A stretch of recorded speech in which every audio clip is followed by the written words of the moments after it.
I'm at the point in my life where like I spend a lot of my time just trying to alleviate pain. You know, if somebody's like, "Hey, this stuff will help your lower back," I'm totally willing to overlook 40 years of being told it's a gateway drug to heroin. If it'll help, give me some of that weed. You know, let's just do it. I didn't start using marijuana until I was over 50. You know, I should rephrase that. I couldn't start using marijuana until I was over 50.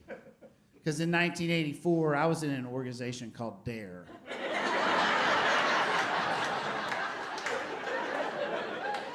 Drug Abuse Resistance Education. I don't know if we got any other DARE members here, but it was very important to me. We signed a pledge, a pact, I don't know what you call it, a legally binding contract that said I would and would not do certain things for the rest of my born life. You know, they gathered us all like in the auditorium, you know, and they're like, we're going to talk about some bad stuff.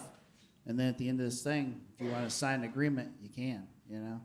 And if you do, we're going to take those agreements and we're going to send them to McGruff the crime dog. He's going to look them over, give him his paw of approval. We're going to put them in an envelope. We're going to send them to Nancy Reagan, the 40th First Lady of the United States. So that me saying no to drugs, it went all the way to the top.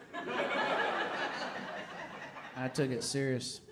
So we heard the whole spiel, and then they're like, let's go through this pledge, you know. And the first part of it is, I will not use drugs, you know. I expected that. But looking back now, it's drug abuse resistance education, and now they're talking about drug use. Those are different. Those are different, guys. There's a big difference between heating up a spoon every day between third and fourth period and an occasional hot box between the football game and the dance. One of those is a big problem. The other's a little party. So, but that kind of got me thinking too, like, there's a lot of weird stuff about this, you know? A bunch of 12-year-olds, no lawyers. We had no legal representation. We're signing away our God-given right to do drugs. No representation. Just a bunch of 12-year-olds hanging out in the legal wind. You know? Probably the scariest part of the whole thing is the person asking us to sign this agreement is the same person responsible for our recess. That's a lot of leverage. It's a lot of leverage.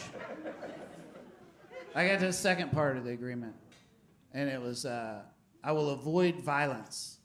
And I thought, this is weird. I thought we were doing drugs today, you know? Now we're talking about fighting, you know? But I'm glad I signed that one, because that saved some grown men a butt whooping over the years. I can tell you that. You know how many times I've been in a bar and it gets all rough, you know, and some dude gets in my face. He's like, let's take this outside. And I'm like, you don't know how bad I want to.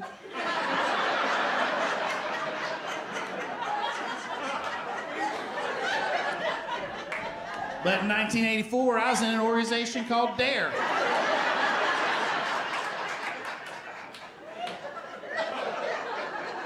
So I can't do it. And then I'd like go to the door and I'd yell something like, you can thank the good Lord and Nancy Reagan, you aren't bleeding right now. Get on out of there. And then the last part of the pledge was, I will be responsible and make responsible decisions.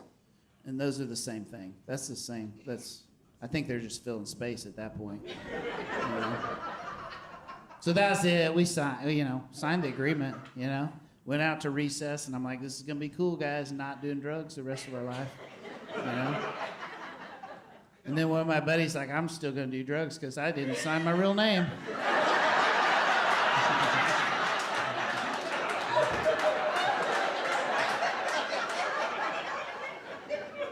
I wrote down Mickey Mouse. You know?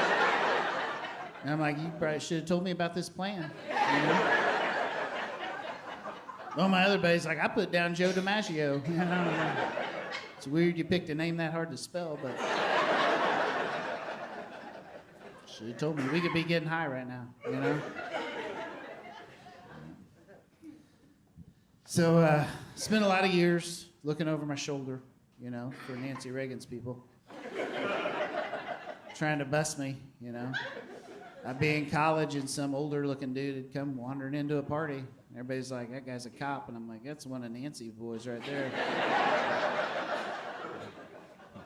I ain't afraid of him. I'm over here drinking my Jägermeister, being a good boy, you know. Keeping my mind and body clean like you asked. Just taunting, you know. That's how I got my first minor in possession. He was a cop. He was a cop.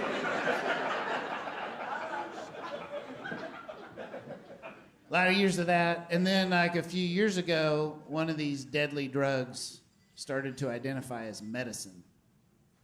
Medical marijuana. And I'm like, I think I see a loophole. So I went to find my pledge that I'd signed. And I couldn't find it. I think I lost it in the divorce. I don't know. Like, I don't think she got like it in the sofa and I got the TV. I think it just got lost in the move.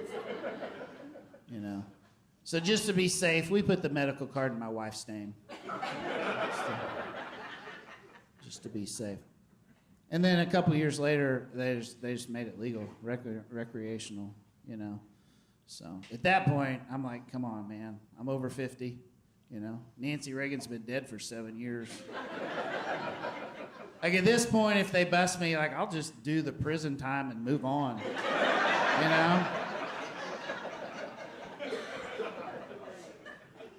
Pretty sure my friends have been doing it the whole time. I don't know. So at the age of 50, I joined Team 420, you know?